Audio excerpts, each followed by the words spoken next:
माँ के कदम में जन्नत, बाप जन्नत का दरवाजा। और सास ससुर के कदम में कुछ है कि नहीं है? लड़का गर्म हो गया। हम बोला क्यों बेटा, बैठ जा बाबू। सास ससुर के कदम के नीचे गोदरेज है, अलमारी है, पलंग है, सोफा सेट है, स्क्रीन टच है, 3 लाख नगद है, साथ में KTM। लड़का खट से बैठी है। बोल झारखंडी बाबा ये सब दिया है, कहले फकीर पूरा खानदान मांग के लिया है तब जाके दिया है। कभी किसी गाड़ी में लिखा हुआ देखें पीछे सास के आशीर्वाद, कभी लिख देना गाड़ी में सास के आशीर्वाद। मालदा जाते थे 3 पलटनियाँ, लेकिन माँ की आशीर्वाद लिख देता तो गुजरात से गाड़ी लौट जाती। सास ससुर को मानो, ये तेरे घर का मेहमान है। माँ बाप महान है।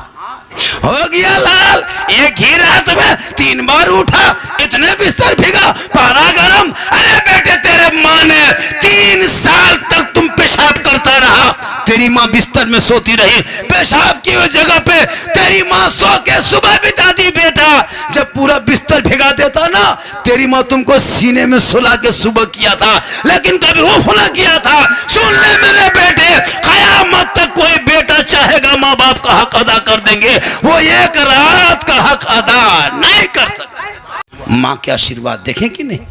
कभी किसी गाड़ी में लिखा हुआ देखें पीछे सास के आशीर्वाद, कभी लिख देना गाड़ी में सास के आशीर्वाद।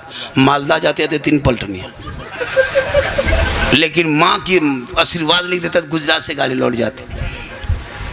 एक जगह यही तकरीर कर रहे थे कि माँ के कदम के नीचे जन्नत है, बाप जन्नत का दरवाज़ा। 2-3 लड़का उठ के खड़ा हो गया। मैंने क्या बात है बेटा? बोल झारखंडी बाबा आप लोग जितना मौलाना है ना, सब यही तकरीर करते हैं खाली माँ और बाप, माँ के कदम में जन्नत, बाप जन्नत का दरवाज़ा। और सास ससुर के कदम में कुछ है कि नहीं है? लड़का गर्म हो गया। हम बोला क्यों बेटा, बैठ जा बाबू। सास ससुर के कदम के नीचे गोदरेज है, अलमारी है, पलंग है, सोफा सेट है, स्क्रीन टच है, 3 लाख नगद है, साथ में KTM। लड़का खट से बैठी है।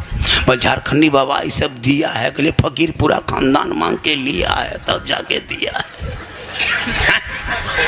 माँ बाप को मानो, ये तेरे घर, सास ससुर को मानो, ये तेरे घर का मेहमान है। माँ बाप महान है।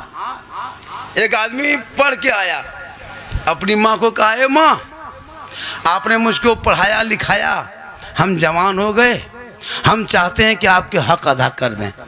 माँ कही बेटा ए बाबू, दुनिया में आज तक किसी ने माँ बाप का हक अदा नहीं कर पाया है, तुम कैसे करोगे? कहा नहीं माँ हम कर देंगे। बेटे को डॉक्टर बनाया था, पढ़ाया था, बहुत बड़ा पढ़ा लिखा डॉक्टर बन गया। तो माँ ने बेटा ने सोचा कि हम क्यों ना माँ बाप का हक अदा कर दें। तो बेटा जिद करने लगा, माँ बोली नहीं मानेगा बेटा, बोल नहीं मानेगा, हम हक अदा कर देंगे। माँ बोली ऐसा करो बेटा, आज तुम अपने कमरे में नहीं सो, मेरे ही पास सो जाओ। बूढ़ी माँ 65-70 साल की सोई है, बेटा 60 में साथ में सो गया। बाप माँ के साथ में बेटा भी सो गया। जब सो गया बेटा, माँ बेटे सो गए, कुछ रात बीत गई तब माँ उठ के बैठ गई। कहे बेटा अरे बाबू ए डॉक्टर साहब पानी प्यास लगी है, मुझको 1 गिलास पानी पिलाओ। बेटा उठा, घड़ा के पास गया, पानी भरा, माँ को ला के दे दिया। माँ आधा पानी पी और आधा जहाँ लड़कवा सोता था वहीं गिरा दिया। बेटा ने कहा माँ क्या बात है, पानी गिरा दिए?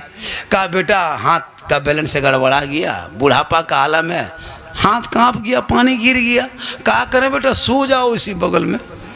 बेटा फिर सो गया, माँ कदा करने सोया था। फिर 2-1 घंटा बाद फिर माँ उठ के बैठ गई। क्या हुआ माँ? बेटा पानी प्यास लगी है। फिर बेटा उठा, फिर घड़ा के पास गया, फिर पानी भरा, फिर माँ को ला के दिया। फिर माँ आधा पानी पी, फिर माँ बिस्तर में पानी गिरा दिया। अब की बेटा पारा 2G से 4G पकड़ लिया। पानी पीते हैं ढाल देते हैं, कहाँ सोएंगे? माँ बोली बेटा ऐसा करो थोड़ा बगल में घिसक के सो जा। बेटा फिर सो गया। अब की गहरी नींद में जब बेटा सोया, उसके बाद 2-2:30 बजे रात माँ हिला के उठाए, बेटा ए बाबू ए डॉक्टर साहब उठ उठ उठ। क्या हुआ? ठंडा पानी से प्यास नहीं बुझ रही बेटा, सो मुझको ऐसा करो हमको गर्म पानी पिलाओ। अब बेटा फिर लकड़ी दिया चूल्हा में, फिर डेगची चढ़ाया, फिर पानी गर्म किया, फिर ला के माँ को दिया। माँ 1-2 घंट पी पनिया बिस्तरों में गिरा दिया। अब की बेटा पारा एकदम 5G से ऊपर, बार बार पानी पिए, पूरा बिस्तर भिगा दिए। कहाँ आपके माथा में सोएंगे? इतना सुनना था। बूढ़ी माँ मुस्कुरा दी, कहा बेटा हो गया मेरे बेटे, हो गया लाल। एक ही रात में 3 बार उठा, इतने बिस्तर भीगा, पारा गरम। अरे बेटे तेरे माँ ने 3 साल तक तुम पेशाब करता रहा, तेरी माँ बिस्तर में सोती रही, पेशाब की वो जगह पे तेरी माँ सो के सुबह बिताती। बेटा जब पूरा बिस्तर भिगा देता ना, तेरी माँ तुमको सीने में सुला के सुबह किया था, लेकिन कभी उफ ना किया था। सुन ले मेरे बेटे, कयामत तक कोई बेटा चाहेगा माँ बाप का हक अदा कर देंगे, वो एक रात का हक अदा नहीं कर सकते। क्या लगता है माँ बाप को पाली पे खाना दे तो बड़ा एहसान करते हो? नहीं, एक रात तेरी माँ तेरे लिए जो जागी है ना, तुम कयामत तक अदा नहीं कर सकते। एक सहाबी नबी की बारगाह में गए, कहा या रसूल अल्लाह, मैं अपने माँ बाप को कांधे में बिठा के मक्का ले गया, हज कराया, फिर वापस पैदल घर आया। 7 साल ऐसा किया, 7 मरतबा हज कराया। या रसूल अल्लाह हक अदा कर दिया? मेरे आका फरमाते नहीं, तुम 7 मरतबा माँ को बाप को चढ़ा के कांधे पे बिठा के मक्का ले गया, हज करवाया, लेकिन तूने हक अदा नहीं किया। जब तुम पैदा हो रहा था ना, उस वक्त माँ को झटका लगता था दर्द का, वो एक दर्द का झटका तो अदा नहीं कर सका। मुसलमानों इतना आसान नहीं है, इसलिए अजमेर, कलियर, कचौछा, बगदाद जाने से पहले अपने बूढ़े माँ बाप को खुश करना, अल्लाह तुमसे खुश होगा। और माँ बाप की खिदमत करो। अभी हज का महीना है, सब लोग पैसा वाला हज के लिए चले गए, बंगाल से, बिहार से, झारखंड से, यूपी से, नेपाल से, हर जगह से गया। जिनके पास अल्लाह ने दौलत दी है वो मक्का शरीफ देख रहा है, मदीना शरीफ देख रहा है। आपके पास दौलत नहीं है, रुपया टाका कौड़ी नहीं है, आप मत घबराना, परेशान मत होना, मत चिंता करना, मत फिक्र करना, मत कुछ सोचना। तेरे घर में बूढ़े माँ बाप है, तू घर चला जाना, माँ बाप का चेहरा एक बार मोहब्बत से देखना, 1 हज का सवाब मिलेगा। 2 बार देखना, 2 हज का सवाब मिलेगा। अगर दिन रात में तुम 10 मरतबा भी देखोगे, 100 मरतबा देखोगे, तो 100 हज मकबूल का सवाब घर बैठे मिलेगा। माँ के कदम में जन्नत है। सुनो मुसलमानों, कितना बड़ा मौलाना आपके मोहल्ले में आ जाए, लेकिन मौलाना के कदम के नीचे रसूल ने जन्नत नहीं कहा। मुफ्ती साहब है अपने वक्त का, उनके कदम के नीचे जन्नत नहीं। हाजी साहब है, उनके कदम के नीचे जन्नत नहीं। पीर साहब है, बहुत बड़े पीर है, लेकिन पीर साहब के कदम के नीचे रसूल ने जन्नत नहीं फरमाया।